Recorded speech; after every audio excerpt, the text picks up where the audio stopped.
সালমান আল ফারিসি রাদিয়াল্লাহু আনহু উনি আরব মানুষ ছিলেন না, নন আরব ছিলেন, পার্সিয়ান, ফার্সিতে কথা বলতেন, মানে ইরান থেকে এসেছিলেন। উনি প্রথমে অগ্নি উপাসক ছিলেন। কি ছিলেন? অর্থাৎ ওই যে জরাথুষ্ট যারা আগুন দেখলে এরা পূজা করে, আগুনের পূজা যারা করে, জরস্ট্রানিয়ান, এই ধর্মে বিশ্বাসী ছিলেন। আগুনের পূজা করতেন ইরানে। তিনিও আগুনের পূজা করে, তার বাবাও আগুনের পূজা করে। তো একদিন বাবা একটা কাজে পাঠিয়েছে, ওই কাজ করতে যেয়ে সে খ্রিস্টানদের গির্জা ক্রস করতেছিল। ছোট মানুষ গির্জা ক্রস করতে যেয়ে দেখে খ্রিস্টানরা কেমন যেন আলাদা ইবাদত করে, নামাজ পড়ে। এটা দেখে খুব ভালো লাগছে, তার খুব ভালো লাগছে। বাড়িতে এসে বাবারে বলে, বাবা আমি দেখলাম যে খ্রিস্টানরা তাদের চার্চে গির্জায় নামাজ পড়ে, এটা তো অনেক সুন্দর, আমরা যে আগুনের সামনে যা করি এটার চেয়ে ওইটা সুন্দর। বাবা বলে, খাইছে, ছেলে তো আমার শেষ হয়ে যাবে। তো বলছে, না না বাবা, আমরা যে আগুনের উপাসনা করি এটাই ভালো। উনি বলেন, না, আমি অনেক চিন্তা করেছি, ওরা যেভাবে গডের কাছে চায় ওইটা শ্রেষ্ঠ। বাবার সাথে ছেলের, সালমানের অনেক তর্ক বিতর্ক। পরে বাবা ভাবলেন, যদি ওকে না আটকাই তাইলে প্রভাবিত হয়ে সে খ্রিস্টান হয়ে যেতে পারে। তো ঝগড়া তর্ক বিতর্ক শেষে তার পিতা তাকে শেকলবন্দি করলো। কি করলো? পায়ে শেকল লাগায় রাখছে। কিন্তু ছেলে তো মনে মনে খ্রিস্ট ধর্মের প্রতি আকৃষ্ট হয়ে গেছে। তো ওই খ্রিস্টানরা তার সাথে লুকিয়ে যোগাযোগ করত। সালমান ওই খ্রিস্টানদেরকে বলল যে, তোমাদের খ্রিস্টান ধর্মের উৎপত্তি কোথায়? বলে, সিরিয়াতে। বলতেছে, এখান থেকে কোনো কাফেলা সিরিয়া যাবে নাকি? বলতেছে, হ্যাঁ, মিশনারি ওয়ার্কে একটা কাফেলা আসতে যাবে। বলতেছে, যেদিন যাবে আমাকে বলবো। তো যেদিন যাবে তাকে এসে বলা হয়েছে তার বাবা নাই, সে শিকল ভেঙে, শিকল সহ ওই কাফেলার সাথে যে জড়িত হয়েছে। দেখেন বিশ্বাস, আদর্শ মানুষকে কিভাবে উজ্জীবিত করে। উনি চলে গেলেন সিরিয়াতে। সিরিয়াতে যে এক পাদ্রির হাতে বায়াত হলেন, কিন্তু এই পাদ্রিটা ছিল ভণ্ড।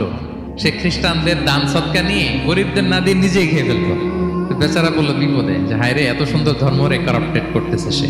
পরে এই পাদ্রি যখন মারা গেল, সালমান সে আরেক পাদ্রির কাছে গেল। আরেক পাদ্রির কাছে গেল। ওই পাদ্রি আবার অনেক ভালো, খুবই ইবাদত করে। তো ওই পাদ্রি কিছুদিন থাকার পরে ওই পাদ্রিও মারা গেল। ওই মারা যাওয়ার আগে সে জিজ্ঞেস করতেছিল যে, পাদ্রি, এই বর্তমান পৃথিবীতে সবচেয়ে ভালো খ্রিস্টান পাদ্রি কে? বলতেছে, আর কেউ নাই। যদি ভালো খ্রিস্টান পাদ্রি তোমাকে পেতে হয়, জানতে হয়, তোমাকে ইরাকের মোসেল শহরে যেতে হবে। এবার মোসেলে যে সে আরেক খ্রিস্টান পাদ্রির কাছে থাকলো। কিছুদিন পরে ওই পাদ্রিও মারা গেল। মৃত্যুর আগে তাকে জিজ্ঞেস করছিল যে, পাদ্রি আপনি বলেন তো, আপনার পরে শ্রেষ্ঠ পাদ্রি কে আছে পৃথিবীতে? সে বলতেছে, আমার পরে শ্রেষ্ঠ কোনো পাদ্রি আর পৃথিবীতে নাই। খ্রিস্টান ধর্ম শেষ হয়ে গিয়েছে, নাই। তবে জেনে রেখো, শেষ জামানার নবী আসার সময় ঘনিয়ে এসছে। তিনি যে এলাকায় আসবে, এলাকাটা চারদিকে পাহাড় বেষ্টিত থাকবে। চারদিকে থাকবে পাহাড়, খেজুরের বাগান, মরুদ্যান। তাকে চেনার আলামত আছে। কি আছে? আলামত আছে। এক নম্বর আলামত হচ্ছে, ওই শেষ নবীকে দানের খাবার দিলে তিনি খায় না, কিন্তু উপহার দিলে সে নেয়, খায়। আর তার পিঠে দুই কাঁধের মাঝখানে একটা নবুয়তির মোহর আছে। সুবহানাল্লাহ। যদি পারো তার কাছে যে বায়াত হোক। সালমান আল ফারিসি পাগল হয়ে গেছে ওনার সন্ধান পাওয়ার জন্য। কিভাবে যাবে, কিভাবে যাবে? তো উনি কিছু ছাগল পালতেন। একটা কাফেলা তিনি পেলেন, যে কাফেলা আরব কাফেলা, বনু কালবের কাফেলা, আরব দেশে যাচ্ছে। তাদের সাথে তিনি চুক্তি করলেন যে, আমার যত ছাগল আছে এই ছাগলগুলো তোমাদের দিয়ে দিব, তোমরা কি ওই এলাকায় আমাকে পৌঁছে দিবা? তারা বললেন, হ্যাঁ, পৌঁছে দিব। সব ছাগল দিয়ে দিলেন, রওনা হইলেন ওই এলাকায়। মাঝপথে তারা তার সাথে জুলুম করলো, অন্যায় আচরণ করলো। তাকে দাস হিসেবে বিক্রি করে দিল ইহুদিদের কাছে। ওয়াদি আল কোরআন নামে একটা জায়গা আছে, ওখানকার এক ইহুদির কাছে বিক্রি করে দিল। সে ইহুদির কাছে দাস হিসেবে থাকতে আরম্ভ করলো। অনেকদিন পরে, মদিনার পূর্ব নাম কি দেখি, কে বলতে পারে? হ্যাঁ, মাশাআল্লাহ, তো মদিনার পূর্ব নাম হচ্ছে ইয়াসরিব। তো ইয়াসরিবের এক ইহুদি, বনু কুরাইজার ইহুদি, সে আসছে ওয়াদি আল কোরাতে তার কাজিনের কাছে। এসে দেখে নতুন এক দাস পাইছে, বলছে, আমি কিনবো, তুমি কিনতে চাও? তার কাছে বিক্রি করে দিল। তখন ইয়াসরিবের ওই ইহুদি, বনু কুরাইজার, সালমান আল ফারিসিকে নিয়ে ইয়াসরিবে চলে গেল। সুবহানাল্লাহ। মদিনার আগের নাম কি? বিষ্ণু ইসলাম মক্কা থেকে হিজরত করে কিছুদিন পরে কই যাবেন? সত্যের অনুসন্ধানে যদি আপনি হন, সত্য আপনি পাবেনই, সত্যের কাছে আপনি পৌঁছাবেন, এতে কোনো সন্দেহ নেই। দেখেন বিষ্ণু ইসলাম ওই এলাকায় আসবেন, আসার আগে আল্লাহ তাআলা সালমানকে নিয়ে ওখানে পৌঁছাই দিয়েছে। তিনি ওখানে থাকলেন, দীর্ঘদিন থাকলেন, খেজুর বাগানে তিনি কাজ করেন আর অপেক্ষা করেন যে কবে বিষ্ণু ইসলাম আসবেন। একদিন তিনি খেজুর গাছের উপরে কাজ করতেছেন, হঠাৎ ইহুদিরা বলা বলি করতেছে আজকে ওই মক্কা থেকে কোন এক লোক নাকি আসছে কোবাপল্লীতে, সবাই বলে সে নাকি নবী, সবাই বলে সে নাকি। এই কথা শুনে উনি খুশিতে ওই খেজুর গাছ থেকে ধপাস করে নিচে পড়ছে। নিচে পড়ে মালিককে বলতেছে কে আসছে, কে আসছে। এই কথা শুনে মালিক রেগে মেগে তাকে মারতে আরম্ভ করলো যে তোমার জেনে কি লাভ, যাও এখান থেকে। তার মানে সুবহানাল্লাহ, সালমান আল ফারিসি তিনি জেনে গেলেন যে বিষ্ণু ইসলামের আগমন ঘটেছে। আপনারা জানেন যে হিজরতের যে রুটটা, বিষ্ণু ইসলাম সরাসরি ইয়াসরিবে বা মদিনায় না ঢুকে প্রথমে কুবাতে ঢুকেছিলেন, কুবাপল্লীতে কিছুদিন ছিলেন, মসজিদে কুবা নির্মাণ করেছেন। তো তিনি তো সত্যের সন্ধানী হয়ে পাগল, আল্লাহর কাছে সবসময় দোয়া করতেন, আল্লাহ সেই আখির জামানার নবীর সন্ধান যেন আমি পাই। সালমান আল ফারিসি রাদিয়াল্লাহু তাআলা আনহু ওই যে তার পাদ্রীর শিখিয়ে দেয়া যে আলামত তিনি দেখলেন, ঠিকই তো ইয়াসরিবের দুই দিকে হাররা আছে, মানে পাহাড় বেষ্টিত, আবার খেজুরের বাগান আছে। এবার তিনটা যে আলামত দিয়েছিল ওই আলামত চেক করার জন্য কিছু খেজুর নিয়ে কুবায় চলে গেলেন। কুবায় যেয়ে দেখেন বিষ্ণু ইসলাম সাহাবাদের নিয়ে বসা। তো তিনি বিষ্ণু ইসলামের সাথে পরিচিত হয়ে বললেন এই যে কিছু সাদাকার খেজুর আমি আপনার জন্য এনেছি, নেন। বিষ্ণু ইসলাম বললেন ওই যে ওদেরকে দাও, ওই যে গরিব সাহাবারা ওদেরকে দাও। বিষ্ণু ইসলাম খেলেন না, সে মনে মনে বলতেছে এই তো একটা পেয়ে গেছে, একটা পেয়ে গেছে। উনি কিন্তু খায় নাই, ধরেও নাই, বলতেছে যে ওদেরকে দাও। দিল, সাহাবারা খেল। এরপর বিষ্ণু ইসলাম কুবা থেকে মদিনায় চলে গেলেন। তখন মদিনার নাম হয়নি, ইয়াসরিবে গেলেন। এবার কিছুদিন পরে আরো কিছু খেজুর নিয়ে সালমান রাদিয়াল্লাহু তাআলা আনহু বিষ্ণু ইসলামের কাছে গেলেন। এবার যে বললেন কিছু খেজুর আমি উপহার হিসেবে আপনার জন্য এনেছি, আপনি কি গ্রহণ করবেন? বিষ্ণু ইসলাম বললেন অবশ্যই গ্রহণ করবো। বলেই তিনি একটা নিয়ে খেতে শুরু করলেন, খেলেন এবং বিতরণ করলেন। মহা খুশি, এই তো পেয়ে গেছি দুইটা সাদাকার খেজুর, বলেছি ধরেও নাই, খায় নাই, যখনই বললাম উপহার খেয়েছে। এবার বাকি রইল কয়টা? সেটা কি? নবুয়তের সিলমোহর, দ্য সিল অফ প্রফেসি। এটা তো দেখা এত সহজ না, যদি এদিকে থাকে, জামা পরে থাকলে দেখা যাবে।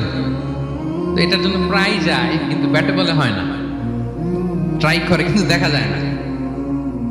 একদিন তিনি গেলেন এবং এটার জন্য তো পিছে পিছে থাকতে হবে, কি বলেন? কথা নেই বার্তানে হুট করে পিছু পিছু ঘোরা যায় নাকি কারণ? একদিন একটা উপলক্ষ তৈরি হলো, সেটা কি? বিষ্ণু ইসলাম এক সাহাবী মারা গেলেন বাকিউল গারকাদে, মানে যেটাকে আমরা জান্নাতুল বাকি বলি, ওই কবরস্থানে ওই লাশ নিয়ে যাচ্ছে, সবার সাথে সাথে বিষ্ণু ইসলামও যাচ্ছে। তো এখন তো একটা সুযোগ, পিছনে পিছনে যাওয়া যায়, কি বলেন?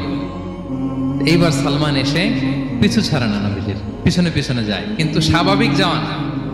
একটা আছে সিম্পলি হাঁটা, এরকম না, একবার এদিকে যায়, একবার ওদিকে যায়, একবার এদিকে যায়। আর কোন সাহাবারা মনে মনে ভাবে ঘটনা কি, এরকম করে কেন লোকটা? কিন্তু বিষ্ণু ইসলাম তো জানেন কেন এরকম করতেছে, ঠিক কিনা বলেন?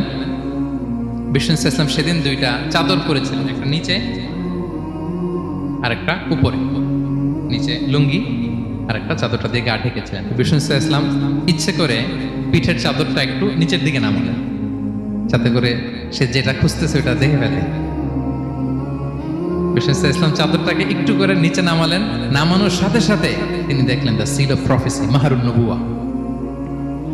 দেখার সাথে সাথে সালমান আল ফারিসি চিৎকার দিয়ে বিশ্বনবীকে জড়িয়ে ধরলেন এবং ওই জায়গাটাতে দুই ঠোঁট দিয়ে চুমু খেলেন, কাঁদতে শুরু করলেন। বিষ্ণু ইসলাম বললেন কেন কাঁদো তুমি? এতক্ষণ আমি আপনাদেরকে যা শোনালাম, সালমান পুরো ঘটনাটা বিষ্ণু ইসলামের কাছে বর্ণনা করলেন। বললেন ইয়া রাসূলুল্লাহ, এই জন্য কাঁদি, আমি ছিলাম অগ্নি উপাসক, সত্যের সন্ধানে আমি খ্রিস্ট ধর্ম গ্রহণ করেছি। 3 খ্রিস্টান পাদ্রী শেষ করে সর্বশেষ যে ভালো পাদ্রীটা, উনি বলছে যে উনি মরার পরে আর কেউ ভালো পাদ্রী নাই, আখির জামার পায়গাম্বার আগমনের সময় এসেছে। পাহাড়ি এলাকা, চারদিকে খেজুর বাগান, এরকম জায়গায় উনি আসবে। আর 3টা সাইন বলেছে, উনি সাদাকা খায় না, উপহার নেয়, খায়, আর তার পিছনে থাকবে মাহরুন নবুয়া, নবুয়ত সিল। সুবহানাল্লাহ। বিষ্ণু ইসলাম খুশি হলেন, তাকে শাহাদা পড়ালেন এবং বললেন যে তোমার এই দাসত্ব থেকে মুক্তির জন্য কি লাগবে? সে বলে যে আমার চুক্তি হয়েছে 300 খেজুর গাছ লাগবে। কয়শো? বিষ্ণু ইসলাম বললেন কে আছো তোমাদের ভাইকে সাহায্য করবা? কেউ 20টা, কেউ 30টা, কেউ 40টা। সব সাহাবারা ডোনেট করে 300 খেজুর দিয়ে দিলেন, খেজুরের গাছ হয়ে গেল। আর 40 গ্রাম স্বর্ণ, এটাও দিতে হবে। তো কোন এক যুদ্ধে বিষ্ণু ইসলাম একটা ছোট্ট স্বর্ণের টুকরে পেয়েছিলেন, বললেন যাও এটা নিয়ে ওজন দাও, ওজন দিলে দেখবা হয়ে গেছে। ওইটা নিয়ে ওজন দেয়া হলো, দেখা গেল মুহূর্তে একেবারে সমানে সমানে 40 গ্রাম হয়ে গেছে। সালমান আল ফারিসি রাদিয়াল্লাহু তাআলা তারপর থেকে মৃত্যুর আগ পর্যন্ত বিষ্ণু ইসলামের সাথে ছিলেন, সবগুলো যুদ্ধে অংশগ্রহণ করেছেন। এবং 5ম হিজরিতে ওই যে পরীক্ষা খননের কথা আমরা জানি না, দ্য ব্যাটল অফ ট্রেঞ্চ, এই বুদ্ধিটা আসছিল সালমান রাদিয়াল্লাহু তাআলার মাথা থেকে। এটা হচ্ছে ওনার ব্রেন চাইল্ড, কারণ আরব দেশে এরকম পরীক্ষা খনন করার ট্রেডিশনই ছিল না। উনি তো আরব দেশে আসছে, পারস্য থেকে। ওনার এই বুদ্ধি পরামর্শ নিয়ে বিষ্ণু ইসলাম 5ম হিজরিতে পুরো মদিনার চারদিকে খনন করে এই পরীক্ষা করেছেন।